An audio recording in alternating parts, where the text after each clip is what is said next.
My name is Maddie, and I'm a senior at our next laureate's alma mater, East High School. And I'm Darius, and I go to East 2, East Middle School. I used to be nervous and shy to talk in front of a group, but thanks to JA, I know I'll be just like our laureates, a real mover and shaker.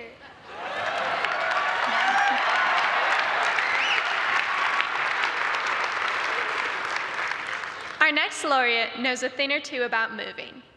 He's helped businesses expand and relocate for more than 40 years. Let's learn more about the many professional and personal accomplishments of Don Kortz. Well, he's terribly funny. He's got an outrageous sense of humor. He's very insightful. With over $2 billion in real estate transactions under his belt, Denver native Don Kortz has contributed to the expansion, contraction, and relocation of thousands throughout the region. But his most valuable asset is his remarkable ability to bring the community together and have a great time doing it. And I was born and raised in Denver. I have been in Denver my entire life. Don was a prize fighter. Don was a boxer, a champion boxer. After attending DU Law School, Don went into the Army and was stationed over in Germany. He had a remarkable military career. The one phone was a direct line to the officers' club, and they would call him if happy hour ever started early. Upon returning to Denver, he joined a small law firm. And the company that we represented was Fuller & Company, which is a commercial real estate company. I was offered the position to come in and be general counsel, and then eventually became president, CEO, and now chairman. To watch a company grow over a 40-year period and into a really expansive, powerful company has been very, very rewarding to me. He not only brings out the best in himself in every situation, but he also brings out the best in everyone else around him. I don't know anyone who is more loved and respected in this house and in the community. The highlight of highlights was having Don as the chair of the chamber. Everybody loved him. The staff loved him. Everything he does with enthusiasm and grace. As he was sitting in that really august position at the Denver Chamber on the board and as chairman of it, I also could see him sneak off with the staff on some of the trips and just go party with them. I mean, Don has a great love of people and he loves to be around them and he loves to play with them. He has a very deep attachment to Rose. I took a leave of absence from Fuller to start the Rose Community Foundation. Don had a vision, and his vision was that we needed to take calculated risks, that we couldn't just be comfortable with the status quo. When Brian Greasy first moved to Denver, he brought with him an idea of creating what is today known as Judy's House. He went to Don Kortz because Don has the ability to bring together the right people. And Brian Greasy's effort, his dream of Judy's House, is a success today. Don also spearheaded the search for a new president of Children's Hospital. The selection of that leadership was one of the most critical moves. There's one drawing in his office from a little girl at Children's Hospital, and I think those are the kind of things that really show what he does, and that those kind of things that come from the heart are more important. We were very honored to have Don Kortz as the Humanitarian of the Year award at the Meisel Museum, and he certainly was deserving for the community activities and what he does to make this a better place to live.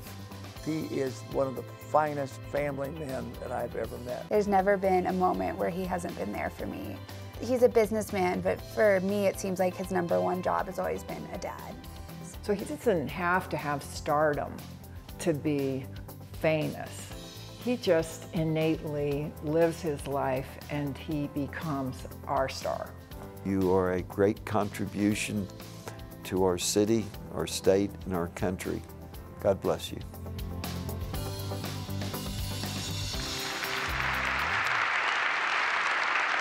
Please welcome Don Kortz to the stage.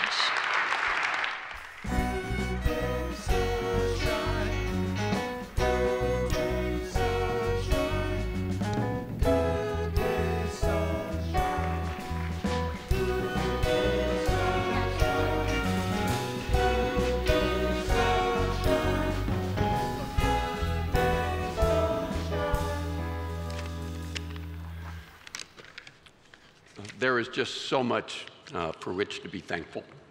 For junior achievement and the Denver Chamber for bestowing this wonderful honor. For Mary Lou for always standing with me. For our daughter Zoe, who made all of our dreams come true. For my beloved family, my brother Bob, Gary, and Kathy Kortz, and my wonderful, wonderful friends. For a remarkable real estate organization led by Greg Morris and Christine Reinhardt, who make it possible for me to spend some time in the community. And for my dear friend John Fuller, who over 40 years ago asked me to join the company. Tonight, as we celebrate the great American free enterprise system, it is clear that it will continue to grow in the hands of these remarkable JA superstars. We collectively have a mandate to make the world, or at least our community, a little better place in which to live. We do this by adopting some values which we and those that come after us can follow. It's our gift to the next generation. As all of us do in a time like this, we look for a quotation from a famous author, politician, or philosopher to express a point. This relieves us from the responsibility of coming up with an original thought. And in keeping in that tradition, I offer my own personal favorite. Values are like fingerprints. Nobody's are the same, but you leave them all over everything you do. Given by that great American philosopher, Elvis Presley.